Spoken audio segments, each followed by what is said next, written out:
This show is produced by the Hartman Media Company. For more information and links to all our great podcasts, visit hartmanmedia.com.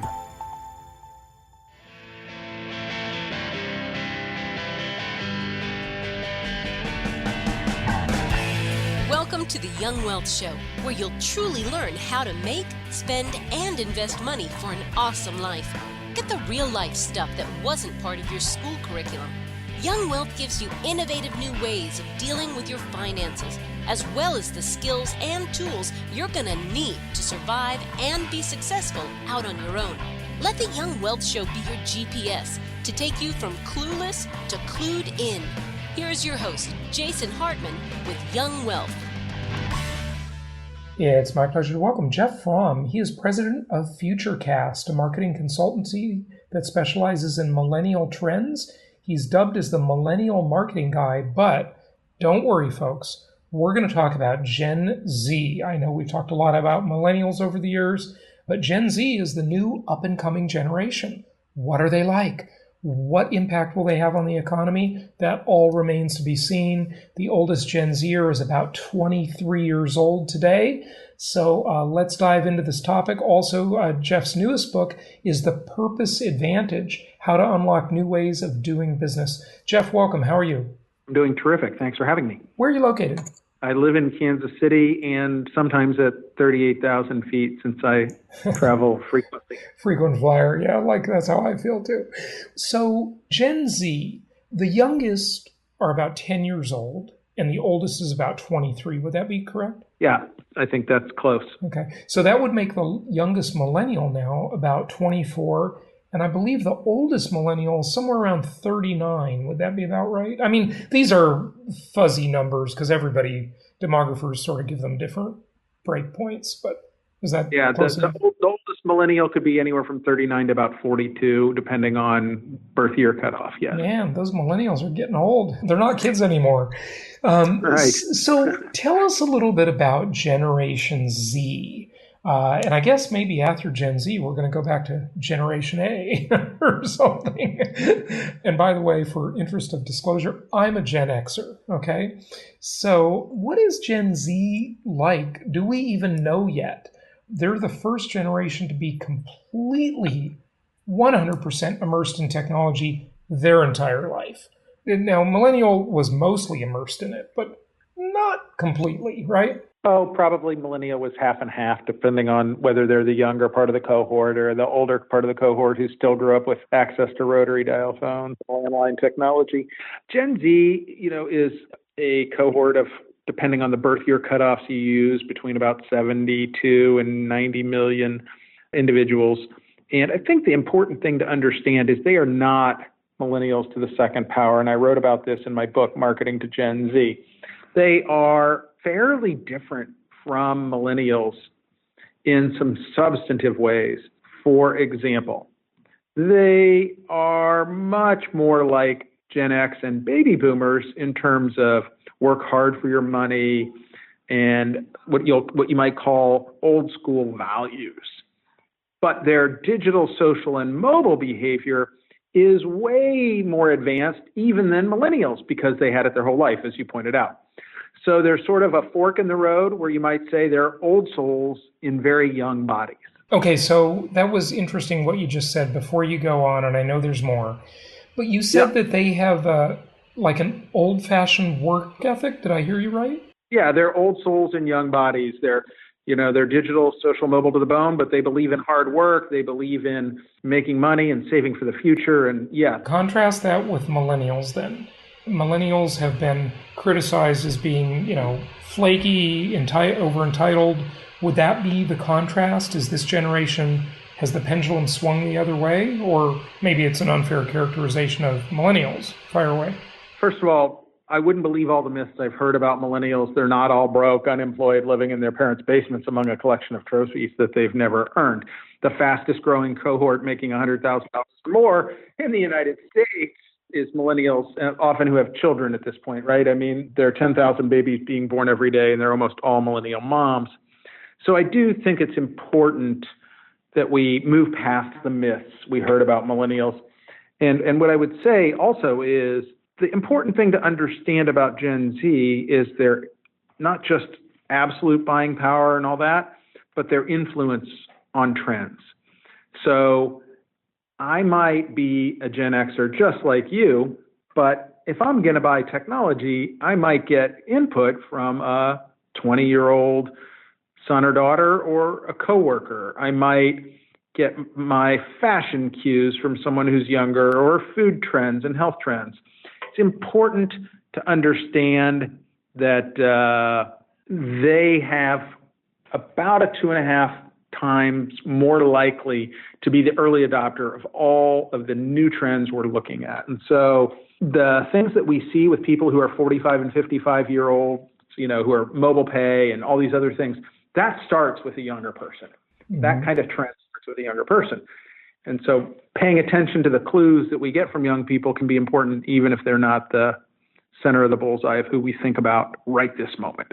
Okay, but I'd really like to contrast the millennial versus the Gen Z as much as possible in every way possible. Love to do it. Because I think that helps people understand. Look, we understand things by comparison. So when you said that they had this sort of old-fashioned work ethic, I asked for the contrast to millennials. What do millennials have? And I know certainly, millennials are growing up and et cetera, and there's myths and unfair criticisms. I get it. But just give us that contrast, if you would. Like if we were looking at a table, and on one side you had millennial, and on the other column you had Gen Z, Gen Y, Gen Z. And, what would those differences be? Take us through some of those. So there are a number of differences that are important. For example, millennials grew up sharing everything in social media, perhaps a bit naively thinking it was okay to put anything and everything out there. Gen Z is not naive about social media. They will not share information with brands unless they think the quid pro quo for their data is to their advantage in terms of what they might receive from the brand, and an important and, they have to trust the brand. So the truth of the matter is millennials were less cautious for whatever reasons, perhaps again because this was the first generation exposed to it. Gen Z, very different. Millennials had huge amount of angst around the environment, and the environment's still a major topic today. Gen Z's biggest topic is probably around equality. So it's not that they don't care about the environment, it's just not their number one topic, at least when we've done research studies to look at it. Millennials were given a bit of a bad rap about being lazy. And look, there were some millennials who came of age during a recession and had trouble finding work. So they were all living in their parents' bunk basements and lazy. Gen Z's coming of age, the economy is robust, unemployment's very low, and Gen Z is future focused. And they're going to work hard for their money, and they're competitive. Millennials were known for being collaborative. Gen Z will be known for being competitive. I don't want to say being cutthroat, but competition is part of their DNA. All right. So millennials more competitive than Gen Z. Yeah. Okay. Interesting. Okay, good. So if we want to rent a house or sell a house to a millennial versus a Gen Zer, what are we going to do as the landlord or the seller of that property? I mean, are we going to appeal to them differently? Probably you would. I mean, a Gen Zer, we're talking about someone who's 21, 22, 23. So by and large, at this point, they probably haven't formed families. And what we found in our research is behavior change does not change typically based on marital status, but rather on presence of child in the household. So they're largely going to not have children in the household. So at this point, they're going to be interested in things like what's around me and the type of, quote, neighborhood they're buying into, which might need to have restaurants, amenities, public transportation, bike lanes, and things of that nature to be high appeal to them. Mm-hmm. I think if I were looking at someone a little older, that might be different because they might have a child in the household, and then the things that would be of high appeal would be different. Right. Yeah. You know what? That wasn't a good question. Let me rephrase that question. If they're at the same life stage, like, when the millennial or when the Gen Zer hits 30 years old, Now, most millennials have passed that 30-year-old mark already, or they're about to. What are they going to be like? And I know you have to make a little bit of a prediction to answer that question, but, say they're apples to apples life stage, but different belief systems, they come from a different context, right? Maybe that's a better way to ask that question. Would you agree? Yeah, for sure. And I think the thing to understand is the fractional ownership trend in housing is probably of modest interest after I have kids, but high interest before. Mm-hmm. And so if I am young and don't have kids, I think that I want to try to minimize my expense associated with housing, because as a Gen Zer, I'm focused on my financial future and I want to save and invest if I don't have college debt. And if I have college debt, I want to eliminate it. And college debt's definitely a major angst point for Gen Z.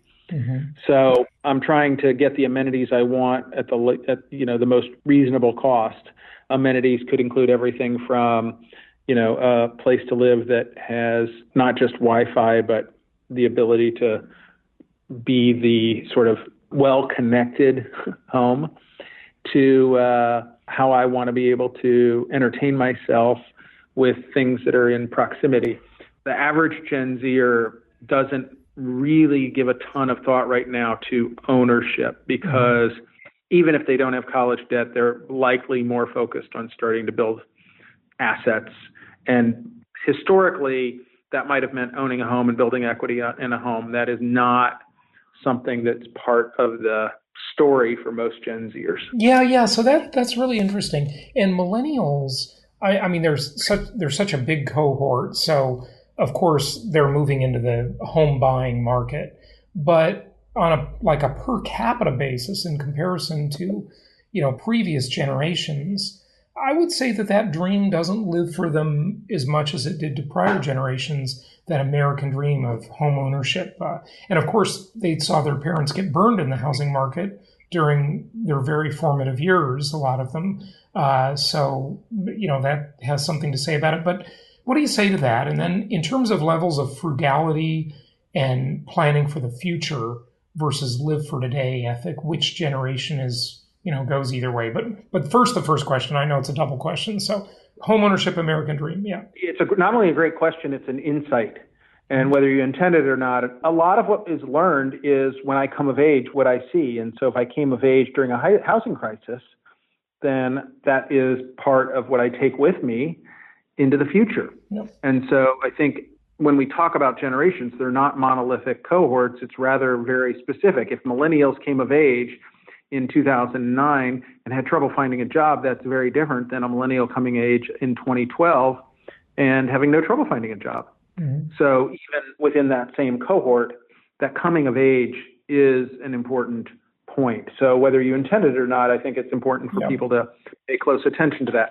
As I move sort of further, I think it's important to understand that Gen Z is future focused, and their markers in the generation suggest that they're more about trying to balance saving for the future and enjoying today versus sort of the rap that was on millennials is sort of they're all about today.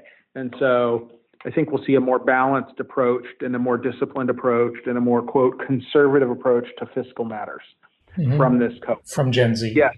More so. But, millennials, I found them to be pretty frugal, haven't you? I mean, they're not like big spenders. It's not like the 80s. Yeah. So here's the other thing to note, and I think this is important for both, and this is a commonality versus a divergent thing, and that is millennials and Gen Z are the ultimate day traders. And many people think they're disloyal, and that's a mistake. They're discerning. They trade up and they trade down. If they want to pay a premium for a coffee, they pay a premium. If they don't think your brand is very strong, they trade down to private label. And so you can go to any grocery store in this country and find a cart filled with brands and private label because they trade up for the brands they care about.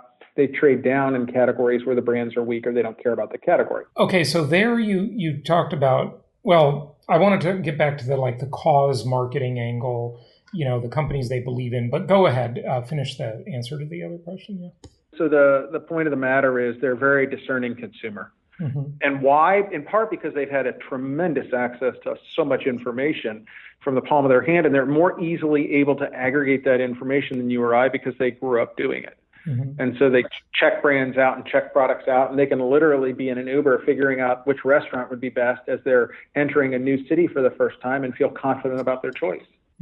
Okay, good. Because they know how to tap into that network, right? Whereas I'm like, yeah, whatever. Now, both of these demographic cohorts, I'd say, would be typified by, well, at least they like to think of themselves this way, as socially responsible, interested in a company or a brand that believes in something. Look, cause marketing has been around for a long, long time. This is not a new idea, right? But there are some distinctions about it with these two cohorts, and please, whenever possible, contrast them. How are they different? What are your thoughts on that? So yes, cause marketing has been around for a very long time. I did write a new book called The Purpose Advantage, and in this book, I tried to very much highlight the fact that today's consumer and even employees, when all things are equal, and they're not always equal, definitely prefers brands with a soul. And the key part of this is less about generation and more about the ability to afford something. So if my economic situation doesn't allow me any latitude to be able to purchase something beyond whatever the low-cost item is, then I'm buying the low-cost item. On the other hand, I've mentioned this day trader mentality. If they're really efficient day traders and I'm making a decent living and I'm 22 or I'm 29 and I have a Gen Zer and I have millennials both in the workforce who have discretionary income.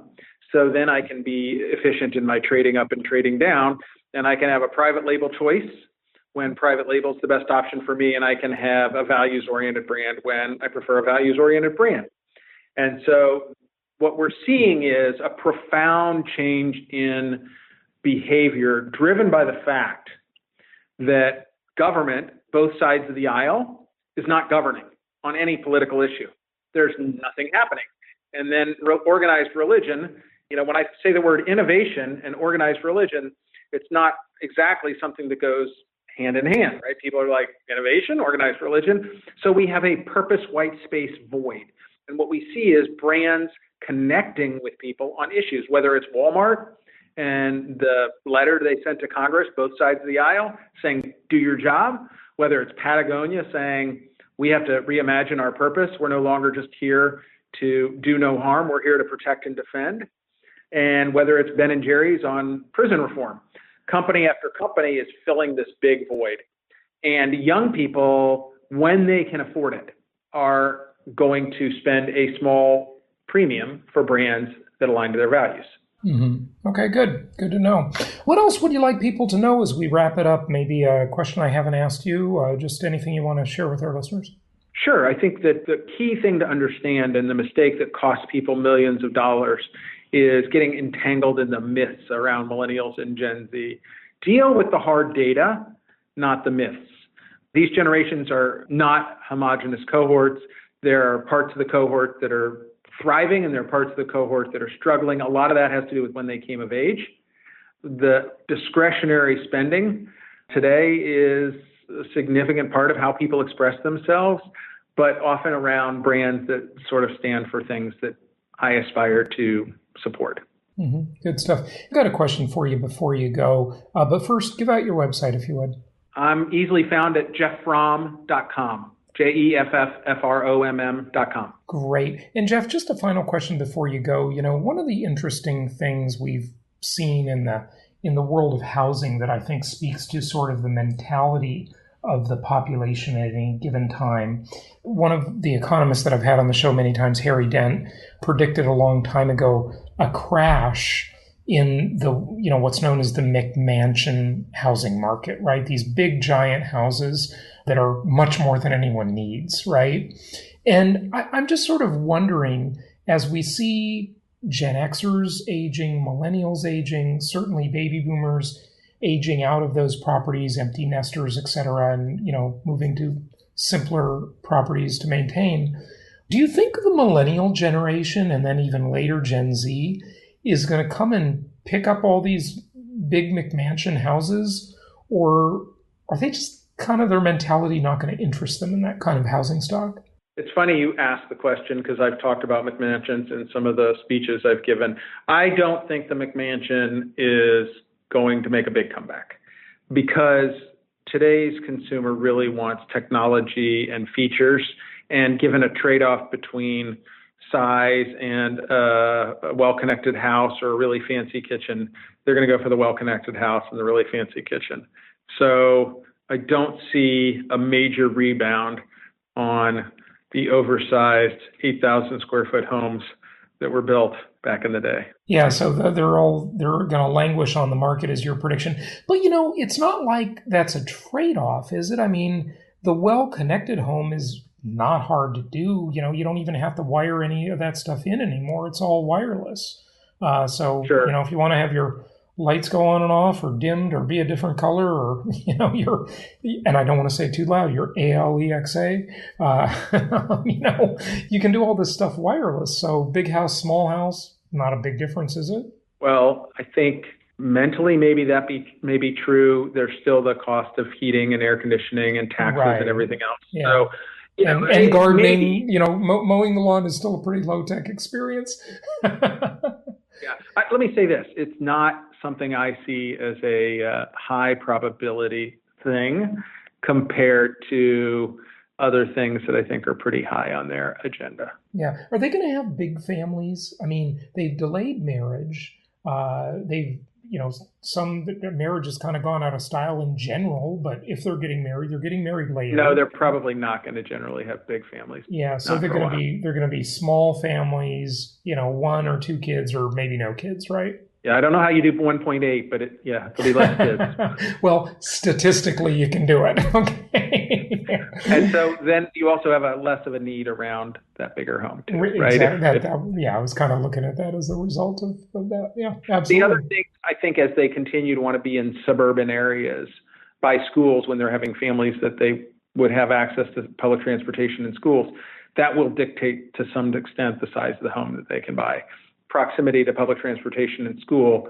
If it's bigger homes, then bigger homes will be in vogue. If it's smaller homes can be in vogue because location will still be true. Well, I hate to keep extending this interview, but I can't leave that one alone.